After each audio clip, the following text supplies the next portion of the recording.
नमस्कार, स्वागत है आपका इंडिया न्यूज पर और मैं हूं आपके साथ स्वाति सिंह। बदलती लाइफस्टाइल ने सबसे ज्यादा हमारे स्वास्थ्य पर असर डाला है। यही वजह है कि बीपी और डायबिटीज जैसी बीमारियां अब बेहद आम सी हो गई हैं। हमारा बदलता लाइफस्टाइल हमारे शरीर पर कितना भारी पड़ रहा है, ये हम अच्छे से जानते हैं। हमारे आसपास ही बहुत से लोग डायबिटीज से पीड़ित आपको मिल जाएंगे। हो सकता है आपके परिवार में भी शुगर पेशेंट मौजूद हो। शुगर की बीमारी को साइलेंट किलर भी कहा जाता है और हाई शुगर शरीर के अन्य ऑर्गन्स पर भी असर डालता है। डायबिटीज के पेशेंट की बढ़ती चिंता खाने के बाद ब्लड में शुगर का लेवल हाई होने की होती है।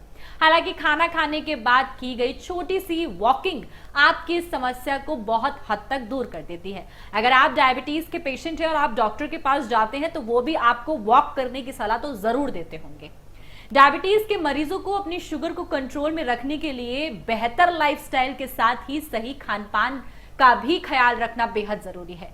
खाने के बाद ली गई छोटी वॉक भी आपको हार्ट प्रॉब्लम्स और टाइप 2 डायबिटीज के रिस्क को कम कर देती है। स्टडीज कई हमने देखी, रिसर्च कई हमने देखी, उसमें पाया गया कि खाने के बाद 2 से 5 मिनट के बीच की गई हल्की वॉक भी ब्लड शुगर को कम कर सकती है और इंसुलिन के लेवल को ठीक कर सकती है। रिसर्च के अनुसार खाने के बाद ब्लड शुगर लेवल तेजी से बढ़ता है और इस दौरान ब्लड शुगर को कंट्रोल करने और कार्डियोवैस्कुलर समस्याओं को ना होने देने के लिए इंसुलिन प्रोडक्ट्स होते हैं। और आपको बता दें कि तमाम स्टडीज में लीड साफ तौर पर देखा गया है कि किस तरीके से खड़े होने और चलने से मांसपेशियों में संकुचन होता है और इसके लिए शरीर ग्लूकोज का इस्तेमाल करता है जो कि ब्लड शुगर लेवल को कम करता है। आपको बता दें कि आप खाने के 60 से 80 मिनट से पहले जब ग्लूकोज पीक पर होता है, अगर फिजिकल एक्टिविटीज करते हैं तो ग्लूकोज कंट्रोल होने का फायदा आपको मिलता ही मिलता है।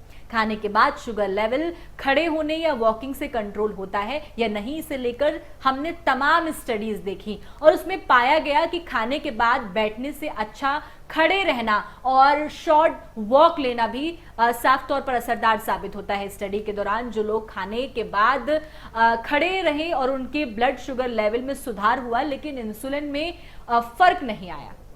वही जिन लोगों ने खाना खाने के बाद छोटी सी वॉक की, उनका ना सिर्फ ब्लड शुगर लेवल कम हुआ बल्कि इंसुलिन लेवल भी कम नजर आया। खाने के लगभग 60 से 80 मिनट के भीतर चाहे वॉक करें, घर का काम करें या फिर कोई और तरीका आप इसमें आजमा सकते हैं जिसके शरीर का मूवमेंट हो रहा हो, जिससे आप साफ तौर पर एक बेस्ट रिजल्ट पाए। अगर आप डायबिटीज के मरीज हैं और ग्लूकोज साफ तौर पर आप चाहते हैं कि आपका शुगर लेवल जो है वो मेंटेन रहे, ब्लड शुगर लेवल को नीचे लाना चाहते हैं, तो रोजाना सोने से पहले आप 5 जरूरी ये उपाय कर लें। सोने से पहले आप 5 काम करें। पहला, लेट नाइट आपको साफ तौर पर स्नैकिंग छोड़ देनी है। आप लेट नाइट खाते हैं या कुछ भी खाते हैं या आपको क्रेविंग होती है तो वो सब चीजें आपको साइड कर देनी है, दरकिनारे कर देनी है। ग्लूकोज के लेवल को कंट्रोल करने के लिए सबसे पहला काम आपको लेट नाइट स्नैकिंग छोड़ने का ही करना है। रात को कुछ भी ऐसा खाने से बचे जिससे शुगर का लेवल बढ़ जाने का खतरा पैदा हो जाए। यहां तक कि आप कैमोमाइनल चाय, रात को सोने से पहले रोजाना 1 कप कैमोमाइनल चाय पीने की आदत डालनी, चूंकि इस चाय में एंटी इन्फ्लेमेटरी और एंटीऑक्सीडेंट गुण मौजूद होते हैं, इसलिए यह ब्लड शुगर के लेवल को कंट्रोल करने का काम करती है। पानी में भीगे हुए बादाम जो कि जरूरी है, रोजाना रात को सोने से पहले 7 भीगे बादाम खाने से शुगर के लेवल को कंट्रोल करने में मदद मिलती है। बादाम में ट्रिप्टोफैन और मैग्नीशियम जैसे तत्व पाए जाते हैं जो नींद की क्वालिटी में सुधार करने का काम करते हैं। इसके अलावा लेट नाइट फूड क्रेविंग को भी शांत करते हैं।